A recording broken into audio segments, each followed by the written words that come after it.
Today on CityCast Chicago, I joined the softball team, but I ain't just talking about any softball team. Shout out to the beat. I'm playing Chicago's game. Yes, that's 16-inch softball. Let's head to the Diamond to learn more about this 140-year-old local pastime. It's Monday, June 23rd. I'm Jacoby Cochran, and this is what Chicago's talking about.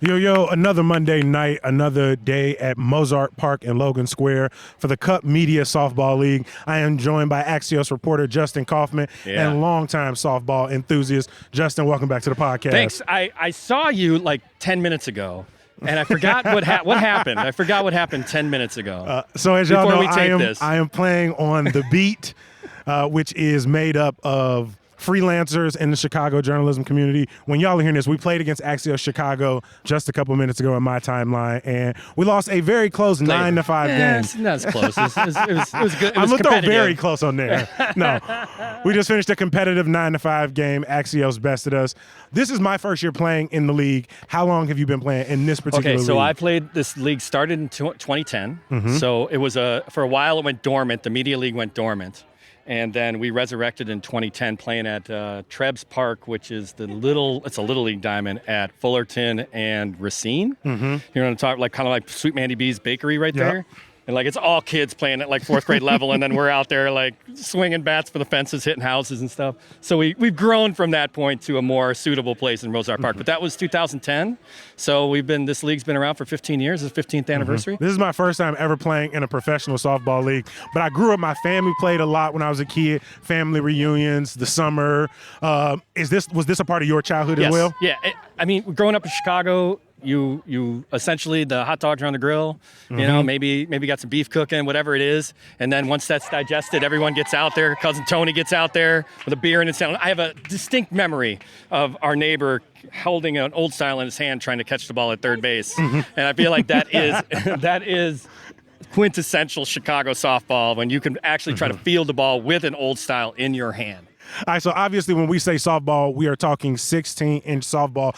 Give me some of the origins here, because I know some out-of-towners, they hear softball, they immediately think 12-inch. But in Chicago, we play with this very hefty ball. You can hear the difference when the bat makes contact. That boom. Nice. Very nice. Run. It's Chicago's game. Mm-hmm. Chicago invented this game in the turn of the century, and a lot of it was because people couldn't afford mitts and things like that, so they had this mush ball, which was kind of like this, almost a cross between a baseball and a beach ball. Mm-hmm. And it became the ball of record, and they'd use broomsticks and things like that in the backyard or the back alleyway. And it's it's interesting because I've spent a lot of time out at the 16-inch Softball Hall of Fame, which is in Forest Park, and you see the origins there of how it started and how it kept going. And then the real heyday of this game was the 1980s. I mean, the mustaches alone. I've seen a couple of great documentaries. Oh my God! On 1980, 1990 softball. It's all wannabe dickas out there just, trying to play. And this game has been one that, that was in the Grant Park leagues are famous. I mean, even about last night with, Rob Lowe and Demi Moore. That was that was what they did. They played 16-inch softball, and then they fell in love. But yeah, it's a game that is very Chicago. It's just like baseball rules. A couple things that are different. It's slow pitch, so you're throwing like an arc. You don't have gloves. In our league, we do have this co-ed league, so gloves are permitted. But most of the time, it is a game of skill of trying to catch this big ball in your hands after it's been hit off a bat at certain sort of speeds that you do not. Sometimes your fingers do not want to deal with. A lot of broken fingers. You talk about it being Chicago's game. Was it something that was played uniquely in Chicago, and is it something that's only played in Chicago, or has it since proliferated out into? It has proliferated, but it's still a Chicago game. It is. There's a 16-inch national tournament no gloves tournament that comes here every July, plays out in Forest Park. It is almost exclusively played in the Midwest and the Chicago area. There's some games in Wisconsin. There's some expats in like Phoenix and California that play it this way, but it's a game that is almost, dominated by the city of Chicago. Like, it's not played. If you played softball, like you remember, you play softball in New York City, it's all 12-inch at those diamonds. You play anywhere else, it's 12-inch. That's what they consider softball leagues, But here, this is the predominant ball, the predominant style of play is 16-inch. I got to be honest, I don't think if you asked anybody outside of Chicago if they knew what size their softball is, to be honest. Hey, can I see your softball? You got a softball on you? Can you open the trunk? Let me see your softball. Yeah, it's 12-inch. We play 16. Yeah, you got to grab that 16-inch clincher. Yes. I got 3 in the bag with me right now. When I look around, you talk about, I've seen some newer teams like City Bureau. You got Block Club out here that's mixed with people from the Tribune, the Reader. And so in this league, you got young journalists, you got some seasoned journalists out here. But you talk about the heyday being in the 80s. Why has the game dipped? Have diamonds disappeared? Have just people not played the same, I'll tell you same why. Momentum? There's a real correlation to the sort of privatization of parks. In the 2000s, early 2000s, sport and social took over. And so, you play flag football or you play all the kind of games that are on the lakefront, and you see these games and it's like, these join this league, do this, whatever. Those cost money. They rent these diamonds out and then they charge the person to play or the team to play and they're making money off of it. And that stopped a lot of these kind of authentic leagues where you're really just, your work, you're coming out for your work or whatever, because it became really expensive to play. This park where we play at Mozart at Armitage and Pulaski is one of the last independents. Like when you go on April 1st or whenever parks open up for the season, they're all taken. And it's all taken by these organizational places that's great, but it really dipped the engagement of the game. And I think over time, it's come back a little bit, but maybe not. I don't know. You'd have to ask somebody. I'm 50. Yeah. I grew up with my Uncle Tony showing me how to play softball. So I don't know if a younger person is actually into this game or not. I hope they are because it's fantastic. This is why it's fantastic, because in baseball, and this is 12-inch too, you hit a ball to the shortstop, it's an out. Mm-hmm. Right? You hit a fly ball to left, it's an out. In this game, you put a weird, large, circular ball into the air that doesn't necessarily follow physics. Mm-hmm. And it's not a given that a great left fielder is going to catch the ball. Yeah. It's not cutting through the wind in the same way. So like in our game, right, the minute a gust came through, that ball was sort of stopped in the air and starts dropping immediately. I have seen better athletic days, but I know that a fly ball to left field is not an automatic out. Mm-hmm. Throwing, too, you have to imagine. You got to think about throwing. You got to think about how you catch it. Mm-hmm. Line drives. That's the part people don't understand is it's not just about making contact or making a great hit down the line or whatever it is. It's about fielding and making the plays, because it is different than baseball. I have a lot of baseball players who come out here and think they're going to kill it. They got the cool spikes on. They got the cool, everything's ready to go, and they are lost. Mm-hmm. It's a different game, and that's why you see a lot of old-timers, a 60-year-old coming up there with his jeans on, and you're like, this guy has no idea. He's got a pot belly out, he's got his bat, and he just knows how to cut the bat, cut the pitch, exactly where to hit it, where to place it, and, gets a pinch runner when they get to first base. I know people who play into their 70s in this game, and it's all about skill of understanding 16-inch softball. Not sports, 16-inch softball, which is much different. Nice job! Time out!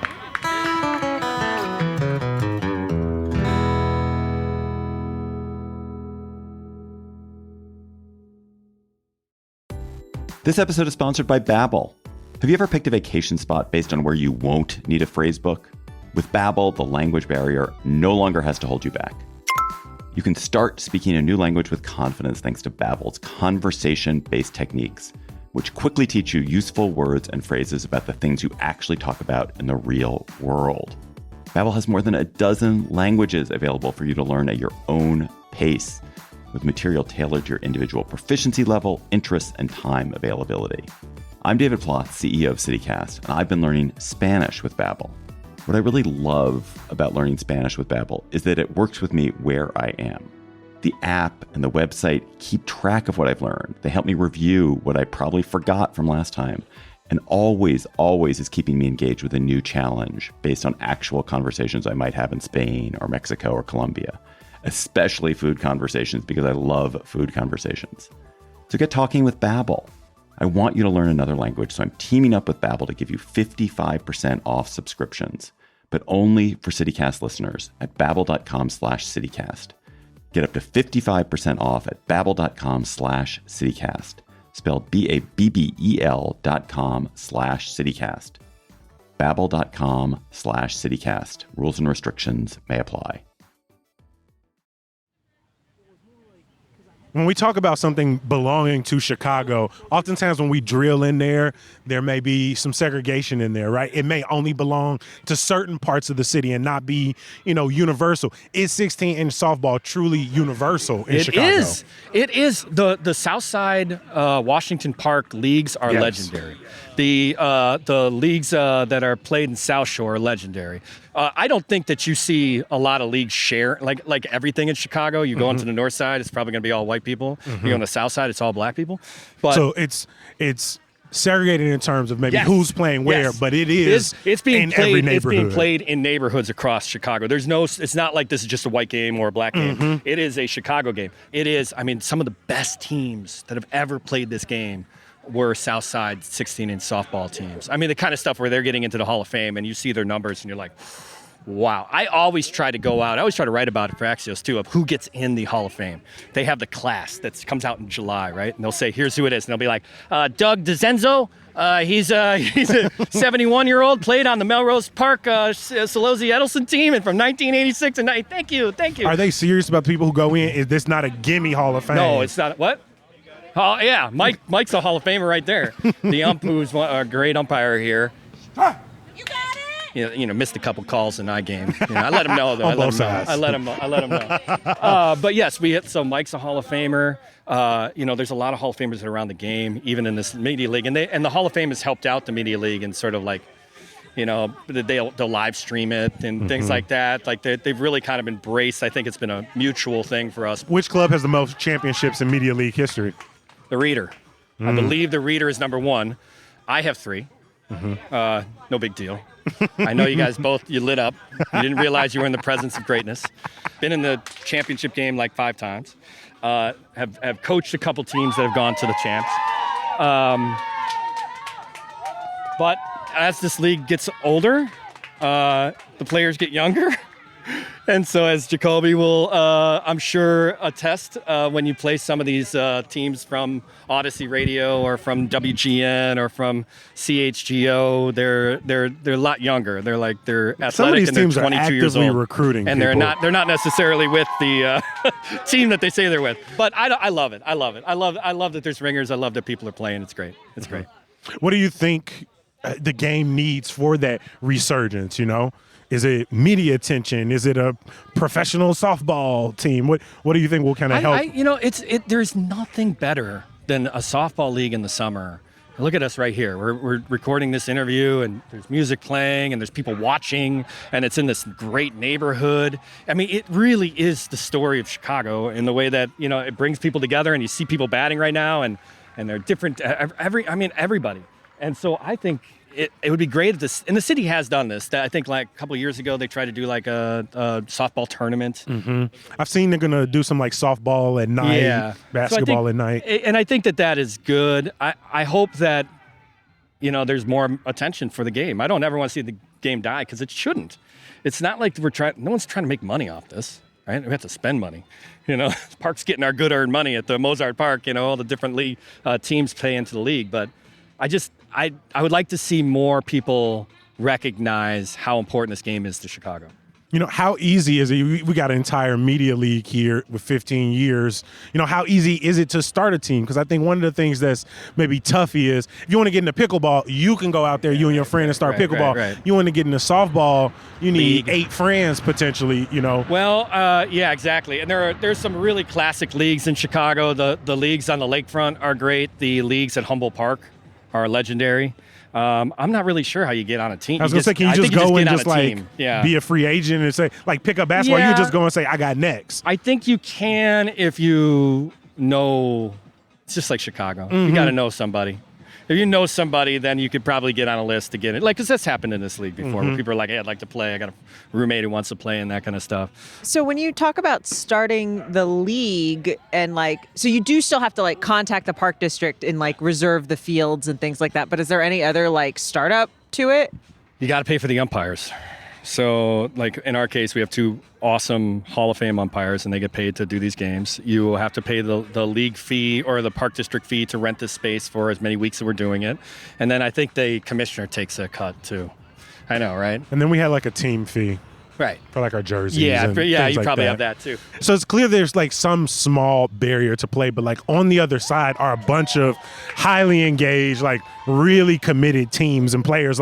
Again, City Bureau is the one closest to us, and people are hearing they're losing this game, but everyone's up, they're energized, everyone's and it's rooting camaraderie. for everybody. I mean, it's you build a team, you're you're these are friends. It's a friendly game. You're out in the summer and a Monday night. It's beautiful.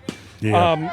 I only knew 2 of my teammates prior to starting this. We've been playing for a little over a month, and again, just a great team, great morale. Everybody's so supportive. I have from my championship days, right? From 3 did I tell you that already? I won 3. There is not a place I will go where if I'm at a show or I'm somewhere, I'm in line at a Subway, and I run into someone who played on the team. It's I don't know, tears come to my eyes. I'm just we did something. We accomplished something together. We did something, you know what I mean? Can't get enough of it.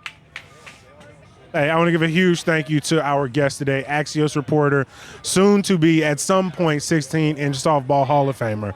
That's the hope, right? That's the hope. I mean, that's why am I existence. playing? Thank you for that. That means a lot. And let's be real. I didn't ask Jacoby to say that today. He did not. Last week, yes. This week, I had not. But he had not mentioned but it. they do have a media section in the Hall of Fame, and that's where Mike Royko's at, and that's where Tim Weigel's at, that's where Bob Surratt's at, and most of the time it's for a hype in the game and being a part of the media league. I'm like, hey. That is something to strive for. You got to be 50 plus to even be considered. So I'm I almost hung him up because his body's getting old. But I'm no, I need to show the Hall I could play another 5, right? I don't want to be I need to show that I still got something. If the scout comes out and they're looking at Jacoby instead, and they're he's doing all this stuff. No, I got to be here for it. My God, I appreciate you. I'll see you in the playoffs. Good to talk to you guys. That was great. Bobby. This is Jacoby's walk-up music. Come on, Jacoby, you got this. Funky. 1, 2, 3, make it funky.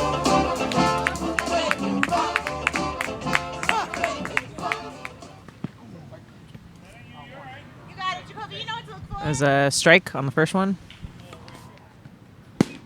We got a hit.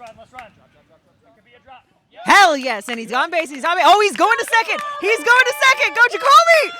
Go. Go to third. Go to third. Go to third. Let's go, Kobe. Wow. See what happens when you bring the mic out, friends?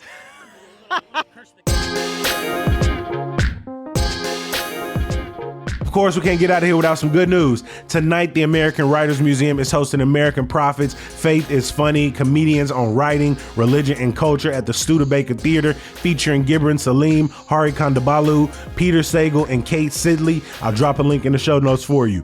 As always, we appreciate you for listening and reading. We're going to be back bright and early tomorrow. We'll talk to you then. Peace.